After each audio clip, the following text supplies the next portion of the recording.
All right, you guys. So we have an article that we are going to be covering. This is an article. I believe there was an interview with Aronian before he started playing in the FIDE World Cup in Goa, India. This is an article in the Indian Express, Journalism of Courage. Here's the headline. Aronian. Vladimir Kramnik needs professional help. He has savior complex, quote unquote. In the aftermath of the death of Daniel Naroditsky, whom the Russian had alleged to have cheated in online chess, former world champion has been described as the guy with the hammer who thinks everything is a nail. All right, let's get right into it. So here we go. As we get right into it. When Vladimir Kramnik's crusade against online cheating was at its peak earlier this year, one of the most prominent voices asking him to reconsider his hardline approach was that of Aronian, who wrote a long post on social media imploring the former world champion to see reason.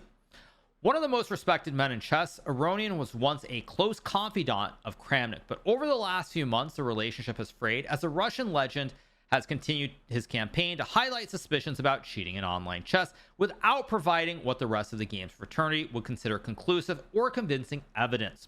This has gained even more notoriety after the passing of American Grandmaster Daniel Naroditsky, after he too was repeatedly alleged by Kramnik to have cheated in online chess.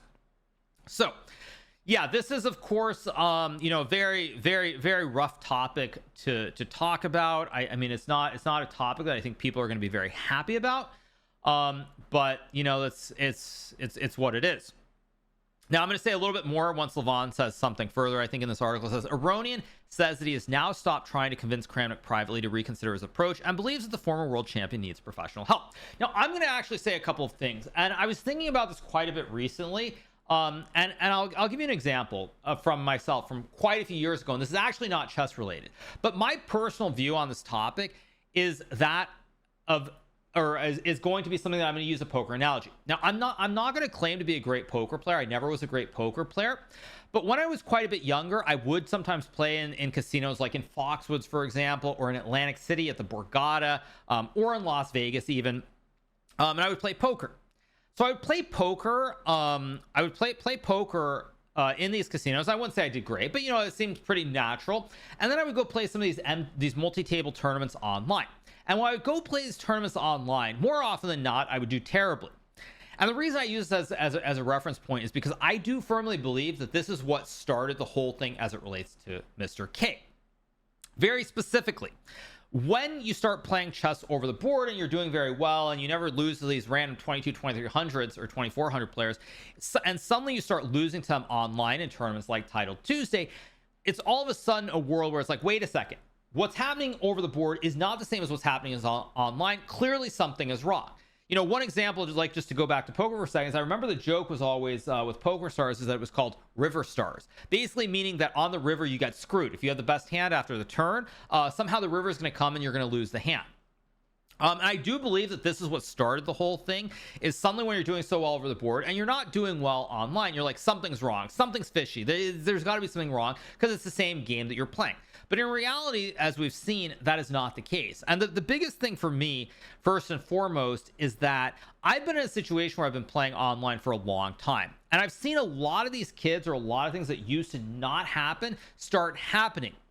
And because I've played against these kids, like for example, Buddy Pranav or Yagiz Khanur-Dogmas or Edis Gurel or Faustino or any number of them, you start to see the trend. You start to see that actually these players are very strong and they play all day long on the internet. They become very, very strong. They have the chance to play against players like myself, Magnus, everybody else in Title Tuesday, Bullet Brawl, etc.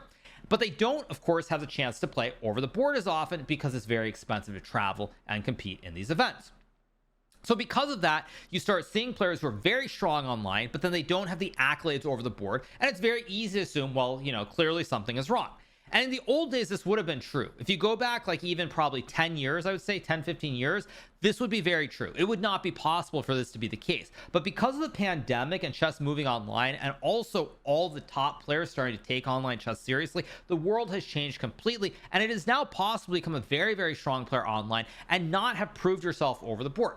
Another great example is the player Sina Movahed, as we like to make the joke, but Sina Movahed, who has actually, he only has the title of FM, I believe. Maybe he's an IM now, but he's someone who his over the board rating was something like 2400, but you see him in Title Tuesday or in Bullet Brawl or Arena Kings, always a complete nightmare for me to play against, or somebody like Magnus to play against. Very, very strong.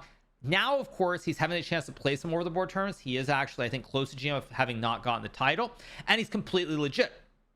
But he did not have the chance to play over the board. So when he's just grinding online nonstop and getting better, it's very easy to look and be like, well, this kid, it's not possible for him to be playing at this level. He is a GM now. Okay. But I remember playing against him sometime within the last year when he had the FIDE Master Tournament. It's like, okay, like this is like, he's just crazy. And then he goes and plays in Qatar. He beats Nodirbek Abdusattorov, who at the time I think was in the top 5. And so there are a lot of these examples of like how online chess is completely different from over the board. And my belief is that with a certain person, they do not really understand that. They don't understand that. They think something has to be rotten. And when you're coming at things from an old world perspective and you're not living in the modern day, it's very easy to actually do that. So that, I believe, is the basis for it. I'm not going to get into how over the top everything is, but that, I believe, is the fundamental basis. So let's keep going. He's in a place where I think he needs professional help. I don't think he's open to changing his opinion. I've had some friends and other people that I have known have been dealing with kind of delusions and psychological problems. I care for him. I wish him the best, but I cannot help him, Aronian tells the Indian Express on the sidelines of the FIDE World Cup. Me trying to convince him will not work anymore. I've tried doing it and understood that he just perceives it in the wrong way, so I just stopped any efforts. In the open letter that Aronian posted on X in June, the Armenian American called Kramnik his chess parent, but said he was surprised to see a different Vlad over the last few years. Vlad, brother, ask all of your chess friends. Nobody thinks that what you're doing is good and pure. You're fighting your own demons, and I can understand how much it drains you both mentally and physically. Please challenge your convictions. You think you are saving chess from cheaters, but most of us see you as the guy with the hammer who thinks everything is a nail. In the open letter, Aronian had also called Kramnik as the biggest revolutionary when it comes to chess. You challenged every single dogma and proved that you understand the core of chess like nobody before or after you. I ask you as a friend who has always been open and honest to you, please challenge your convictions. We are a family. We can't go on suing or threatening each other for some weird online analysis that in most cases doesn't make sense. We all have many friends in the world of mathematics. If you want, let's unite everyone and make a proper, unbiased analysis, but let us start from a fresh page, Aronian had written. Okay. Before his death at age 29, Naroditsky had spoken out about what he perceived as allegations against his integrity by Kramnik and the mental toll they were taking on him.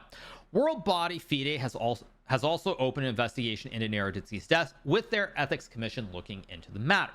Now, this is also very important because I've already said it a few times, but as this is going to be up on YouTube as a video, you know, it wasn't solely about one person as it relates to Daniel, because Daniel was somebody who in a sense was a complete fan of chess.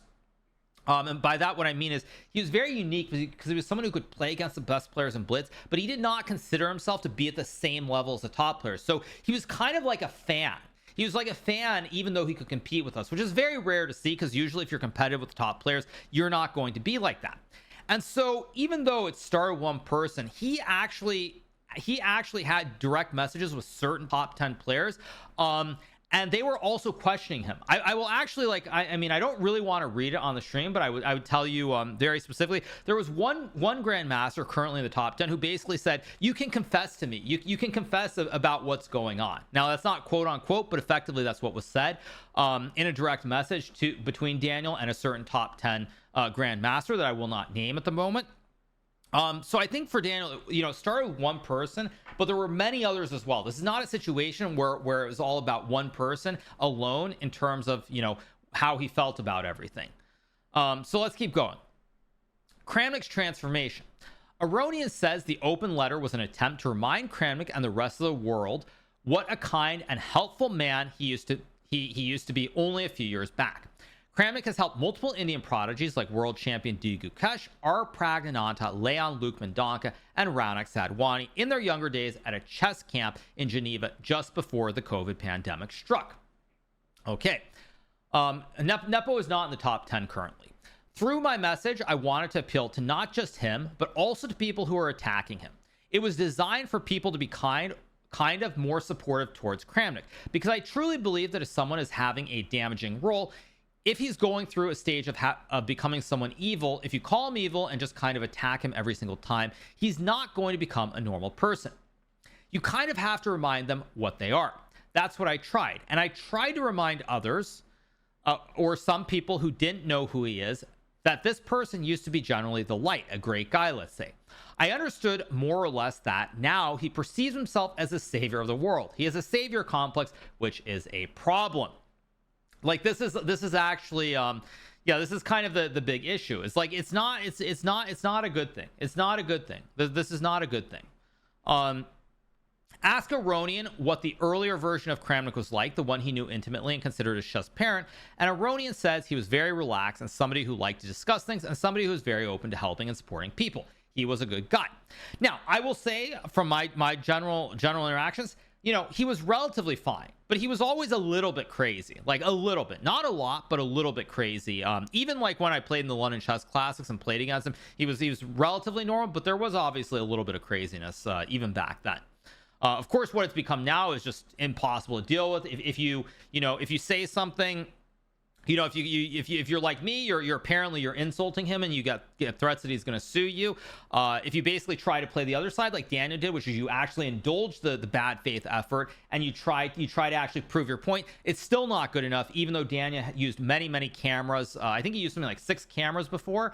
I think Daniel used 6 cameras and it still wasn't good enough. So if you say that, then you get these threats. If you basically take the route of Daniel Naroditsky, then of course you indulge it. It's still not good enough. So there's no way of ever winning because you're never going to change the guy's opinion.